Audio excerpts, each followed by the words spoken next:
Dy të rinj shqiptar nga lagja e Saraj e Shkupit janë rrahur brutalisht nga një grup huliganësh në autobusin me numër 5 në lagjen Aerodrom.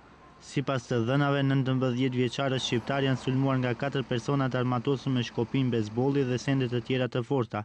Sipas policisë, sulmi ka ndodhur pa ndonjë arsye, ndërsa autorët akoma nuk dihen.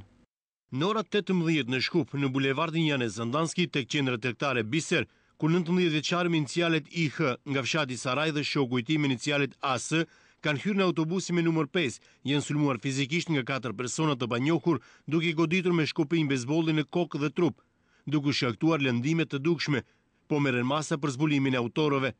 Nga sulmi, njëri prej të rinjve ka mbetur me kafkë të qarë, i shtruar për mjekim në spital. Rrahja e mbrëmshme nuk është e para e këtij lloji ku viktima janë të rinj shqiptar. Pikërisht në lagjen Aerodrom, sulmet e tilla janë regjistruar disa herë brenda këtij viti. Lagja Aerodrom po bëhet zonë e ndaluar për shqiptarët. Rrahja e mbrëmshme e shqiptarëve në këtë lagje është vetëm një prej një sër rastesh të tilla që kanë ndodhur kohëve të fundit. Edhe pse ngjarjet e tilla po përsëriten, nga policia nuk prononcohen për këtë fenomen. Dhjetra ngjarje të tilla kanë ndodhur vetëm këtë vit në lagje të ndryshme të Shkupit. Policia vetëm konfirmon se deri tani nuk janë gjetur fajtorët për asnjë rrahje të mëparshme të rinjve shqiptar, duke shtuar se po punojnë në zbardhjen e rasteve.